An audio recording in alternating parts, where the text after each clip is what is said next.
इसका कहना है कि मतलब कांग्रेस एक तरह से कमजोर है वहाँ बंगाल में।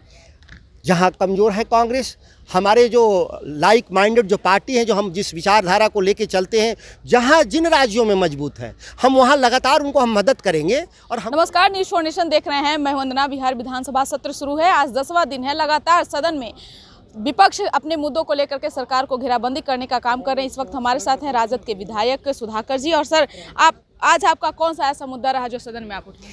आज हमने बिहार सरकार की जो ज़मीन अतिक्रमित है और कुछ निजी स्वार्थ में लोग जिसको कब्जा कर लिए हैं, उसके हम मुक्ति की बात कर रहे थे। एक बड़ा सरकार का 18 एकड़ का ज़मीन एक आदमी ने उसका खाता खुलवा लिया।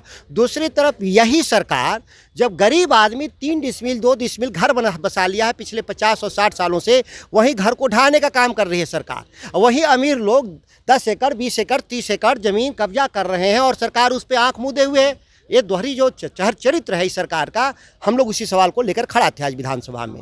सर, एक तरफ सत्ता पक्ष के लोग ये आरोप लगा रहे हैं कि ये तो जमीनी विवाद तो लालू प्रसाद यादव के ही शासनकाल से आ रही है, तो ये जमीनी विवाद तो उनके हक का लड़ाई है ही नहीं। मैं तो ये कह रहा हूँ कि ये जमीनी जो विवाद हैं, ये आज़ादी से लेके अब तक हैं। ये केवल लालू प्रसाद जी के जमाने का मामला नहीं है। उनके शासनकाल में गरीबों को ज्यादा ये किया गया है। गरीबों को ज्यादा फायदा हुआ। उस जमाने में जो गरीबों को तंग कर रहा था, जो जमीनों को बेदखल करने का कोशिश कर रहा था, उसकी हम सुरक्षा देने का काम किया था।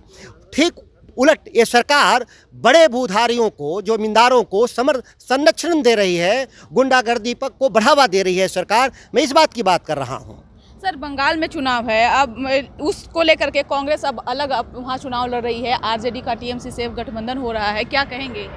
हम देश के उस सेकुलर फोर्सेस के साथ और हम सामाजिक न्याय की ताकतों को मजबूत करने के लिए देश में हर जगह अपनी हम उपस्थिति दर्ज करते हैं और हम कुर्बानी भी देते हैं कि अगर हमको लगता है कि मेरी लड़ने से किसी सांप्रदायिक ताकत को फायदा हो रहा है तो हम चुनाव नहीं लड़ते, हम मदद करते हैं। क्या यहाँ बिहार में उसका असर नहीं पड़ेगा जब कांग्रेस अलग चुनाव लड़ेगी और आरजेडी अलग चुनाव लड़ेगी? हर राज्यों की अपनी राजनीतिक परिस्थितियां अलग है, इसीलिए लोकसभा का जो निर्माण हुआ था और विधानसभाओं का निर्माण अलग हुआ था, इसी उद्देश्यों से कि हर राज्यों की अपनी अलग अलग पहचान है, राजनीतिक पहचान है। और उस राजनीतिक पहचान में हम लोग वहाँ टीएमसी के साथ खड़ा है, क्योंकि वो बंगाल के स्वाभिमान की लड़ाई लड़ रहा है।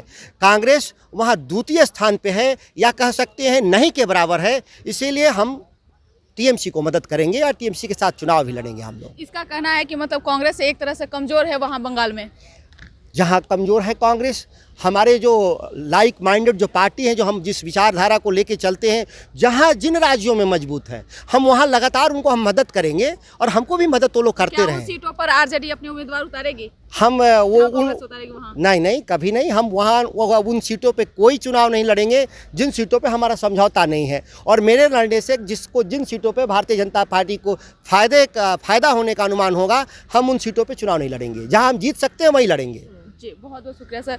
तो आप सुन रहे थे कि क्या कुछ कह रहे थे इन्होंने। सुधाकर जी ने साफ तौर से कहा है कि बंगाल में जिस प्रकार से चुनाव हो रहे हैं, तो मजबूती के साथ हम टीएमसी के साथ चुनाव लड़ेंगे। और साथ ही साथ कांग्रेस की बात आ रही है तो कांग्रेस कहीं ना कहीं वहाँ पे वो कमज़ोर दिख रही है। यही कारण है कि अब टीएमसी के साथ आरजेडी का गठबंधन जो है वो बंगाल में है और अब मिल करके चुनाव लड़ेगी। इस खबर बस इतना ही। देखते रहिए न्यूज़ फॉर नेशन। धन्यवाद।